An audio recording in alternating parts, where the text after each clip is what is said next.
Hello everyone, and welcome to a how-to series. So a lot of poses that I offer in my practices online, some of you may not know how to get into. So today I'm going to walk you through Titibasana, also known as Firefly pose. So a really fun arm balance, but definitely challenging in terms of strength, in terms of flexibility, and trust.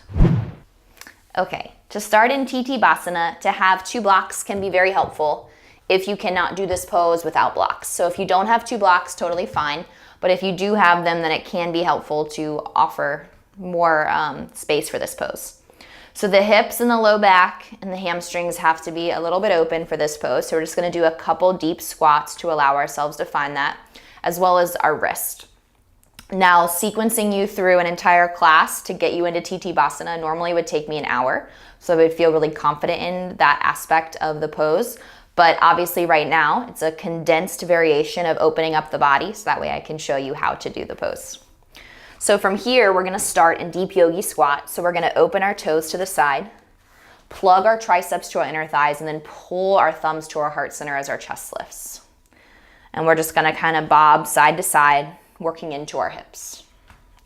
Now you're gonna notice in this pose that my hamstrings don't feel as open as they normally do, just because they're a little tight right now. So I might not be able to show you the fullest expression, but you'll get the idea of the pose. Go ahead and exhale, take a breath in, reach your arms up.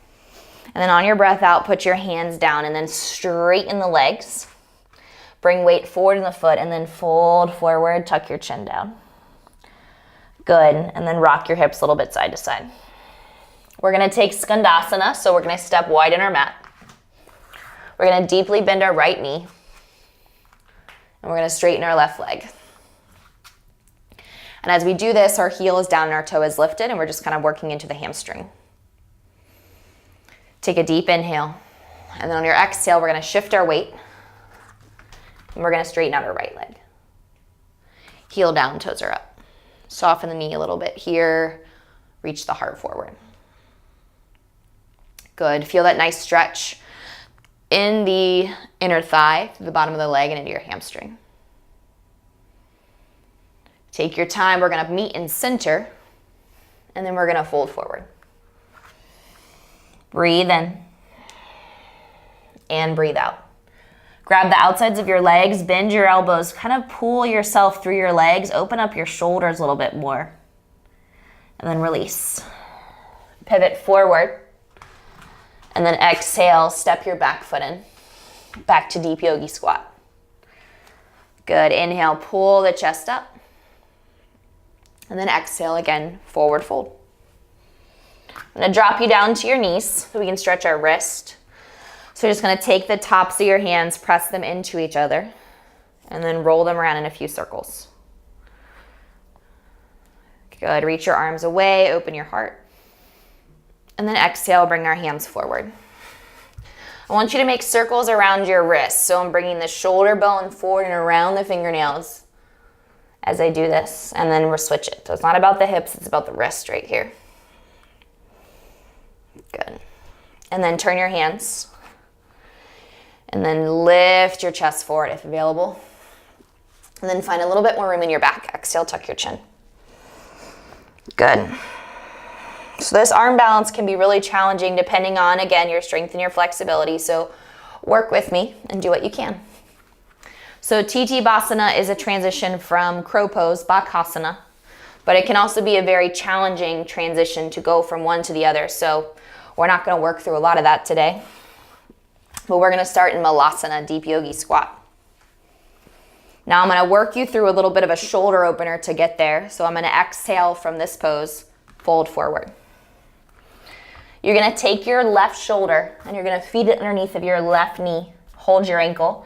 Take your right shoulder, feed it underneath your right knee. And then from there, we're gonna try to lift the legs and my knees are squeezing my shoulders as my head falls. So as my tailbone extends to the sky, my head falls down. And then I feel a ton of stretching in my traps and my upper back. I also feel a lot of work in my hamstrings here. Release the pose, inhale, lengthen. Exhale, back to deep yogi squat.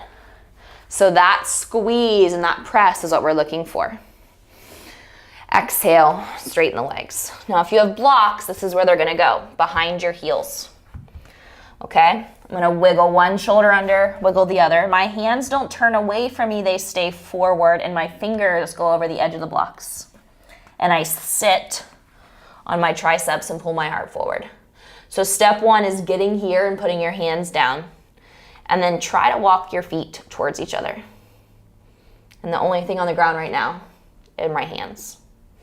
Now, if you're stuck, you can plot back onto your butt or open your feet and release. So I'm gonna show you that without blocks. Okay, so one shoulder, second shoulder. Triceps bend like chaturanga.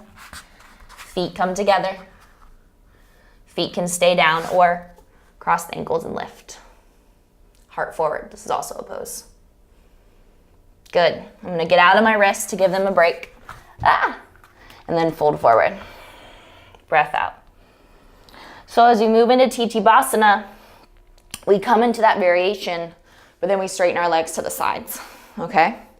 So repeat. Straighten the legs.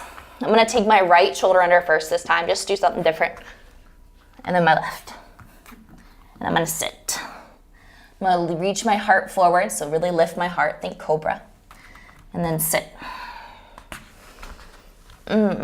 Find breath. Exhale, I'm gonna flex my feet. And then my other. And then push through them to lift my chest. Point your toes to make it look pretty. Lift, lift, lift, lift, lift. Bring it back. And then from there, deep yogi squat. Breath out. Now, you can always just fall on your butt because the ground is there. So if you were stuck in that wide-legged position, you just fall down and you'd be totally fine, okay? So what I'm gonna show you now is kind of how people can go from not entering the pose this way, but possibly a different way to allow yourself to find it better. So straighten your legs. Exhale, breathe out. Take a nice wrist stretch, so go ahead and step into your hands and bear weight forward. Breathe out as you fold. Now my pants are a little slippery, which is helpful in this pose because I kind of have to slide off of my elbows. So if you're sticky, sometimes that can be hard if you're kind of sticking to your skin. So from here, I'm gonna come into crow pose. Look forward. I'm gonna raise my feet.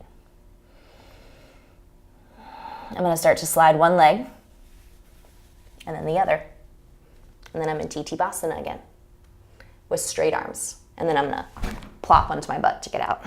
So again, transitioning from one arm balance to the other. Now you can also come from Titibasana into crow, which I'll show you next. So straighten your legs. And then we'll find Titibasana and we'll go from Titibasana into Vaasana'into Crow. Fold forward. So there's a lot of arm strength, so this is hard. Exhale, Titibasana, bring the hand behind you. Bring the other, sit on your triceps. Good. Legs out. Now pull one heel in, pull the other heel in, and now you're in crow pose. Good, and then maybe you go back, and then sit. Take your time, breathe out, and take your hands to your ribs and stretch them. A lot of times that pose is offered in class, but it can be super confusing. So again, blocks can make it helpful. Whatever works for you. If you have questions about this pose, let me know. This pose is not for everyone. This pose doesn't feel great. It does not create enlightenment or turn you into a magical unicorn, but it's something fun to know. And it's an arm balance that is offered that creates more and more transitions the more you practice. Thanks, guys.